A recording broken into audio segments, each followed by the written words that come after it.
Welcome to Killer Women with your host, best-selling author Danielle Girard. The Killer Women vodcast is pleased to be a part of the Authors on the Air Global Radio Network.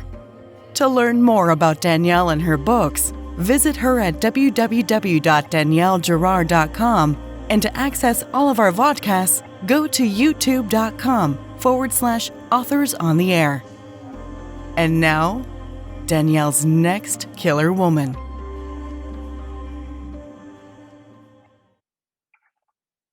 Welcome to the Killer Woman podcast, a proud member of the Authors on the Air Global Network. I'm your host, Danielle Girard, and today's guest is Vanessa Savage. Vanessa is a graphic designer and illustrator. She has twice been awarded a Writers Bursary by Literature Wales, most recently for The Woman in the Dark. She won the Myriad Editions First Crime competition in 2016, and her work has been highly recommended in the, Yeovil International Fiction Prize. You can correct my pronunciation of that in a minute.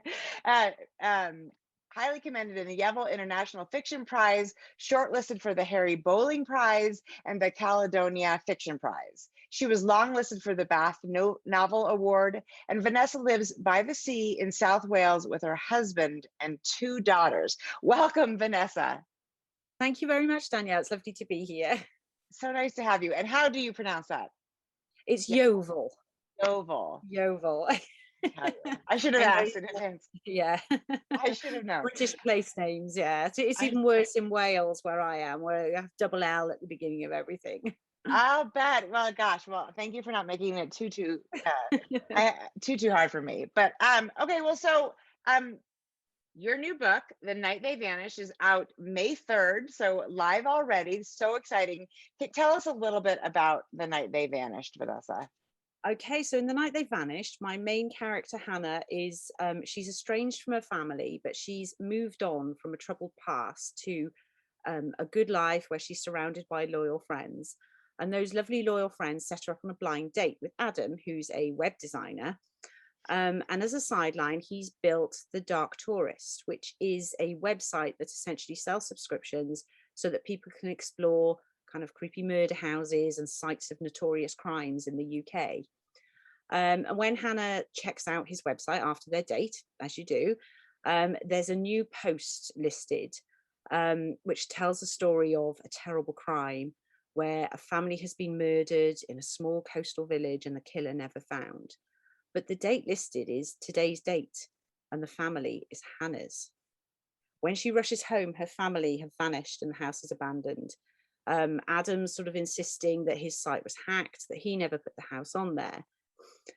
Now, Hannah and Adam have never met before now, but there is a dark connection that links the two of them. And in a race against time to save Hannah's family, they have to figure out what that connection is before it's too late. It's such a good read, very compulsive, very fast.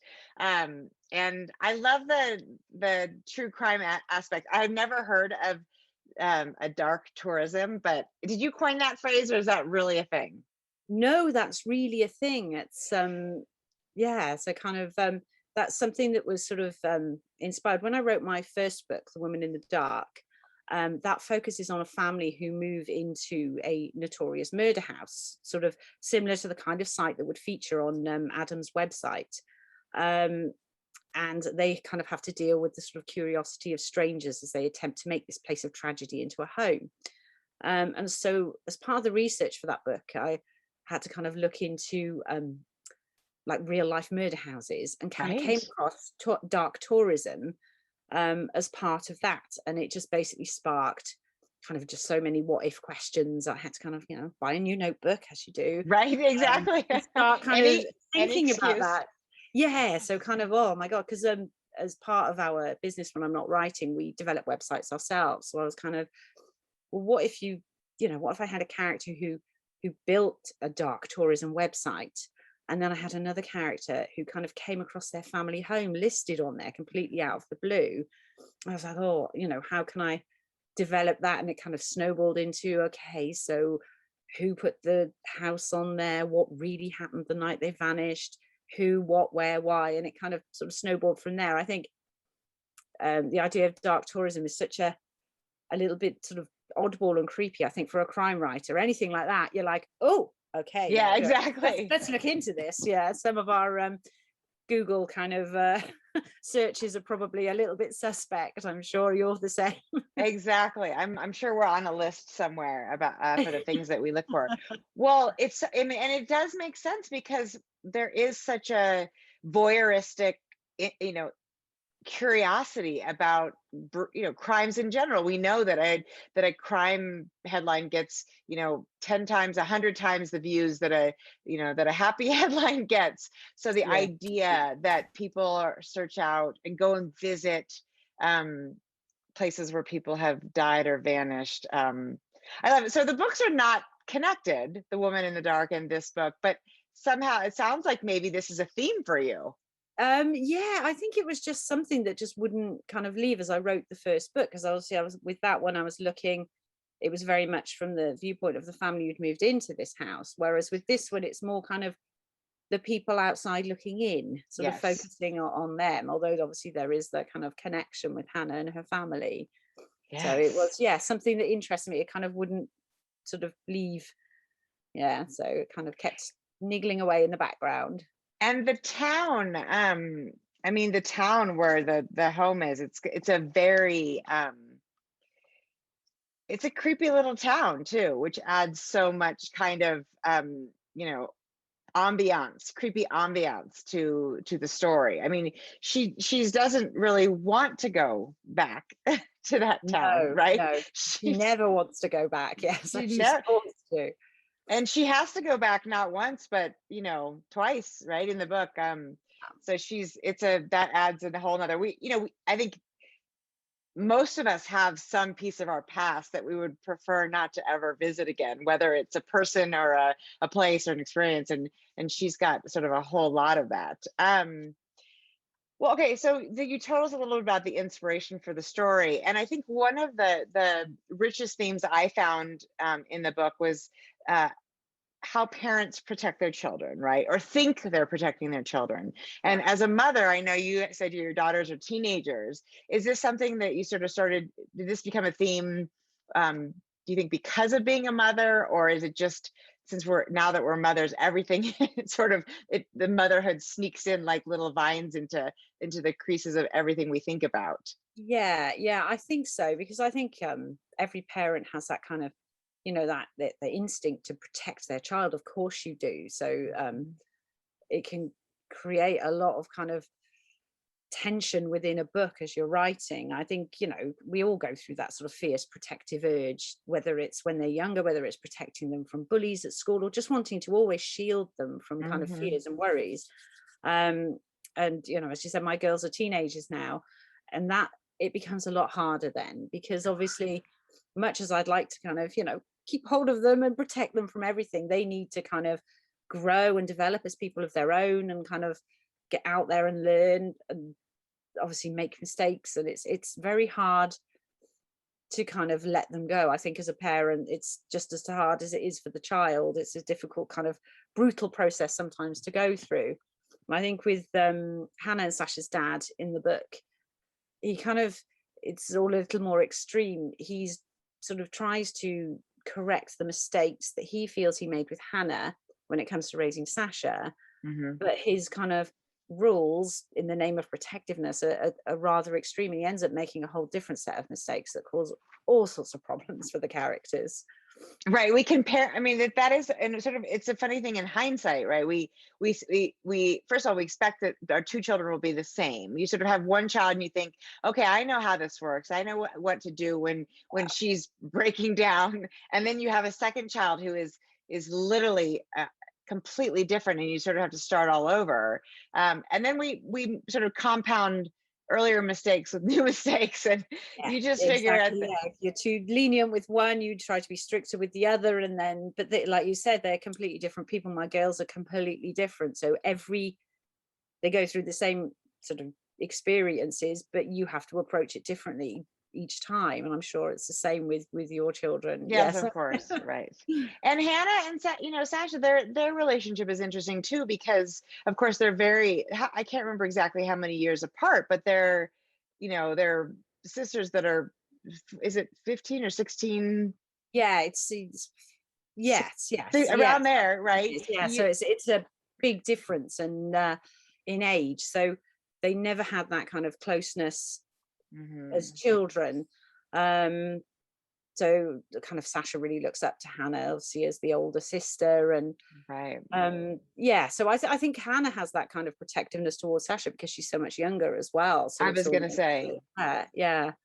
but she It's sort of not like also she thinks by keeping herself away because of her her hard relationship with her father, that she's protecting Sasha, when in reality, of course, she's not really, right? I mean, yeah, by yeah. being absent, she's and Sasha feels very strongly that sort of this idea of abandonment. So it's so in how the messes we make when we try to do sort of what's best, right? Or Yeah. what we think is best. Yeah, they think they're doing the best for people, but yeah, I think it's just human nature as well, isn't it? It's impossible. No, I think no one could be a perfect parent or a perfect child, or it's No, just impossible there's no because we such are all thing. human. So I mean, so the family dynamic is actually also a really big piece of this, and it sounds like I assume, the Woman in the Dark, because it's a family that's moved into this creepy house. The dynamic between not just the kids and the parents, the parent child, but also the relationship between Hannah's dad and her stepmom. Is that a sort of a theme for you? The sort of the dynamics of family and how they work and how they're dysfunctional, and sort Yeah, of yeah. I mean, as a writer, it's something that's always kind of fascinated me. I actually started out writing women's fiction, so hmm kind of writing about kind of familial and friendship kind of relationships. Um, but I became kind of fascinated by the sort of families and friendships and more of the sort of darker side with how they kind of break down and things, and it became right, but yeah, I'm always intrigued by the kind of the domestic side, almost like the what goes on behind closed doors that you never right, know about. I think that plays into the whole dark tourism thing as well, and the fascination with that. right. you know Sort of And Hannah's, her friend, her, and I'm sorry, I'm missing her friend's name, her old D. yeah, that has been her friend forever. And that is interesting too, because the people that know you the longest, um, she also is really protective of Hannah, and yet also sort of, in some ways misses the mark as well, which I think is sort of the theory, this whole idea that the best we do is often, oh, sorry, there's my little puppy's gonna bark.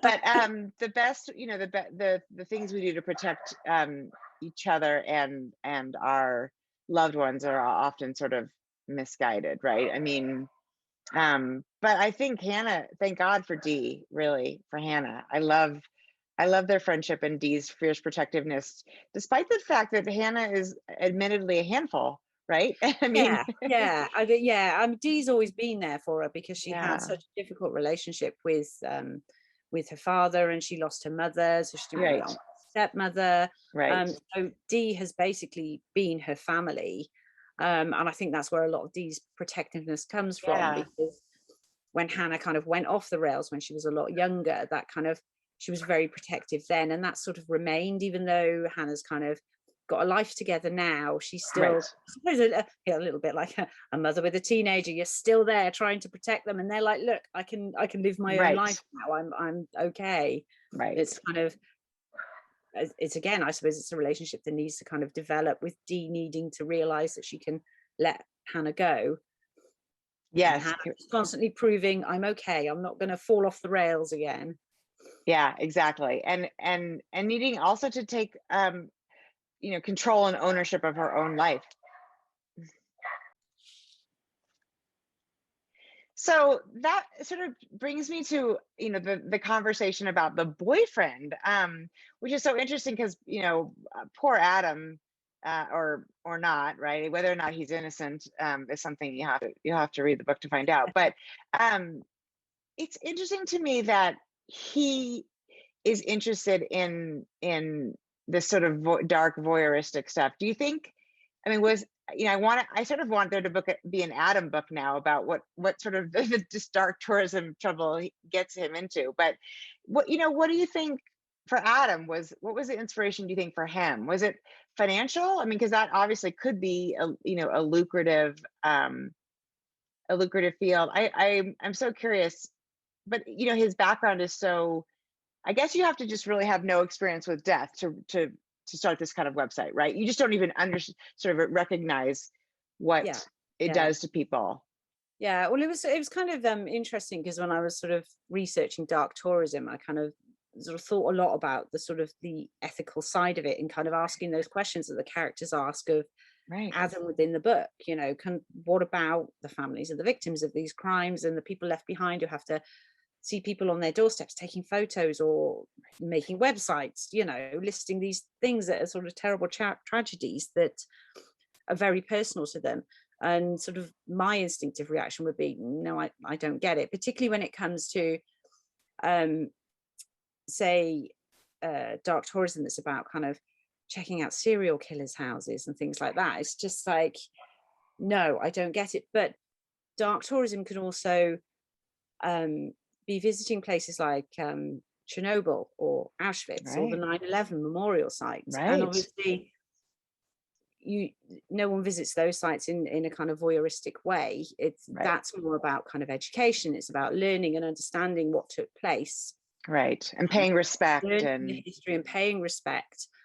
And by educating people, it should, hopefully, God, stop these things happening again. Right. I think with Adam, it's a bit more morally ambiguous, because he's looking at these sort of smaller end of the radar sort of domestic crime scenes. Right. And he kind of got into it in college. He was very into urban exploring, where you kind of explore abandoned buildings and things, and it sort of sparked his interest in what happened to the people. You'd go into a house and it looks as though people were living there and they literally just disappeared. Right, which is the first date. Tell us about their first Hannah, I have to be honest, I was like, run, their very first date. Yeah, so he's kind of trying to explain his interest. So he talks about his website, and he talks to her about urban exploring. So at the end of their date, he's kind of takes her to an abandoned house, that's really kind of creepy and boarded up windows, and they're kind of, it's all a little bit kind of creepy and scary, trying to explain his interest in it and his kind of curiosity about it. But so I mean, the characters are sort of asking all these questions of Adam, and I think it's something for the reader to consider as well.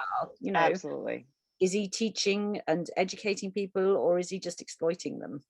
Right, which is interesting, I guess, and perhaps a little bit, maybe I'm being a little contradictory here, since as thriller writers, right? I mean, we also, that our whole job is to dig into these, very dark, I mean, if most of them fictional, but that's oftentimes based, I don't know about you, but you do research on real crimes in order to sort of understand the psychology, the psychopathy of characters that we write about. So maybe we are sort of dark tourists of our own, right? I mean, I think so, because I think the book, it describes dark tourism as tourism that involves traveling to places associated with death and suffering. And obviously in fiction, you're traveling to these places, by reading about them.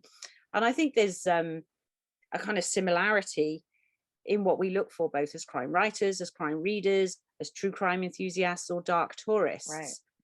And I think we're interested in solving a puzzle. Right. I think that's part of it, kind of, whether it's a true crime or whether it's a fictional crime.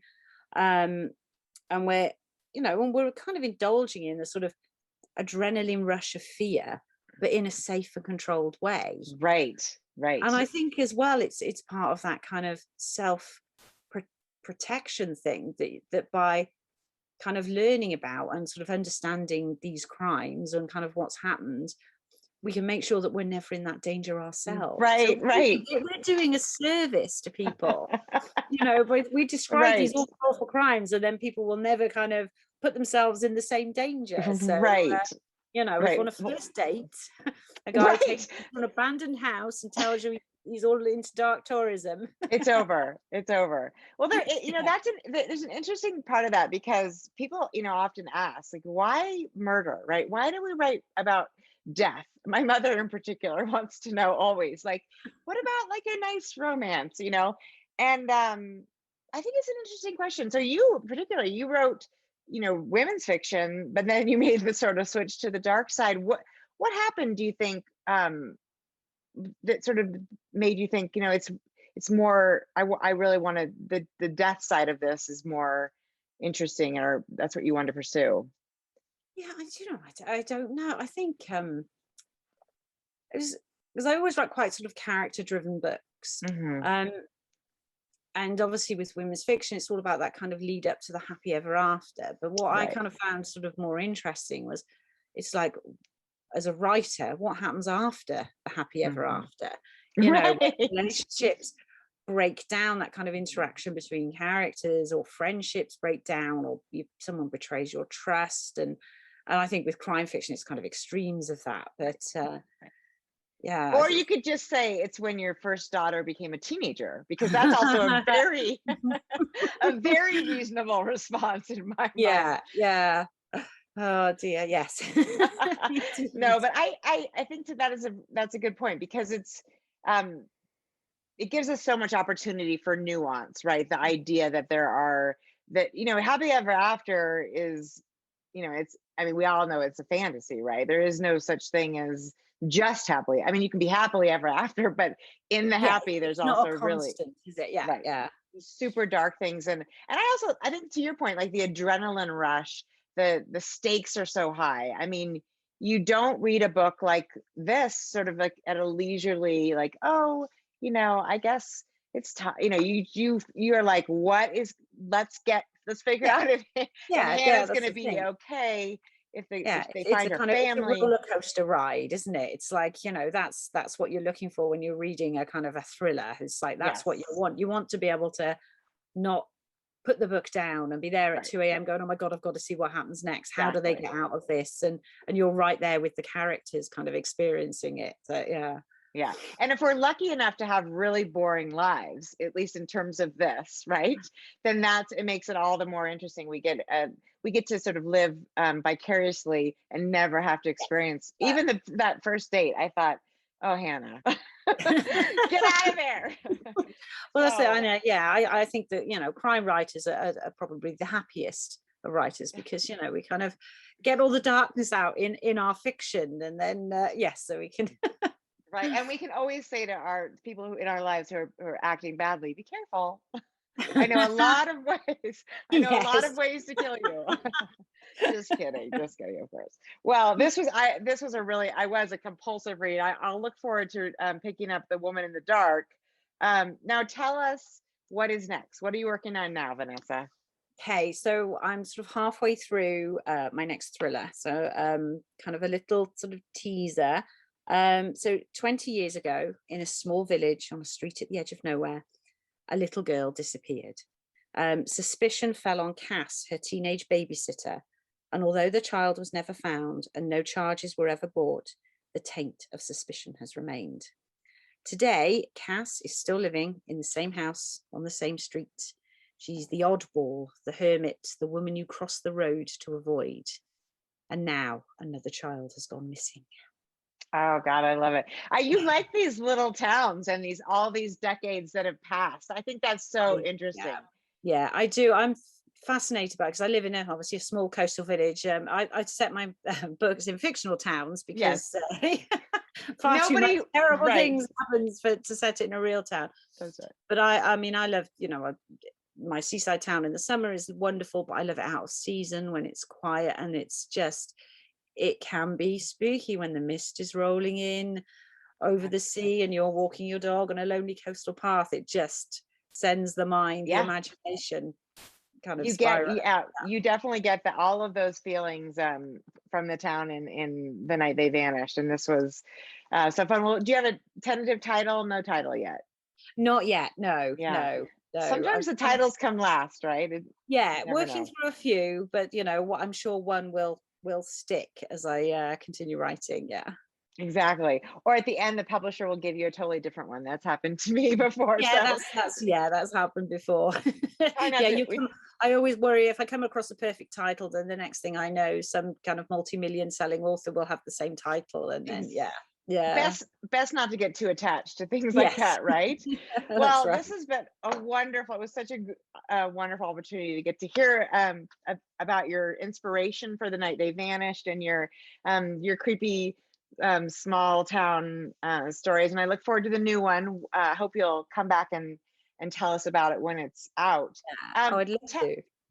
Absolutely. Tell our listeners where to find you, social media, online. Okay, so on Twitter, I'm at VV Savage, and Facebook at Vanessa Savage Writer, Instagram, Vanessa Savage Author. And then you can find my website, so it's vanessasavage.co.uk, or there is a special one for The Night They Vanished, which is thenighttheyvanished.co.uk, which also has the first chapter as a sort of extract and a little more kind of inspiration and background into where my ideas come from and things. So I love that. It's a great idea. Thenighttheyvanished.co.uk. yes. So I have to ask one more question because it just occurred to me when you were giving me all your handles. Is Savage is that a real name? Because it's such a perfect name. It is, yes. I married a savage, so I do tell him I did not marry him for his surname, but but it was really good. It works out great. It works out great. I always wonder if I met Karen Slaughter, I'd like to ask her if Slaughter is her. I know, yeah. Can that be her real name? Well, that is what a perfect name. I would have thought, and I love that you can say I married a savage. I mean, I married a savage too, but his name raised is a bunch of little savages, yeah. exactly. But his name is not Savage. That's wonderful. Well, Vanessa, thank you again so much for joining us, and please come back next time. That was so much fun.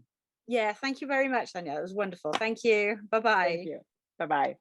And I'm Danielle Girard. You can reach me at daniellegirard.com. Stay tuned for our next episode of Killer Women. Bye. Bye.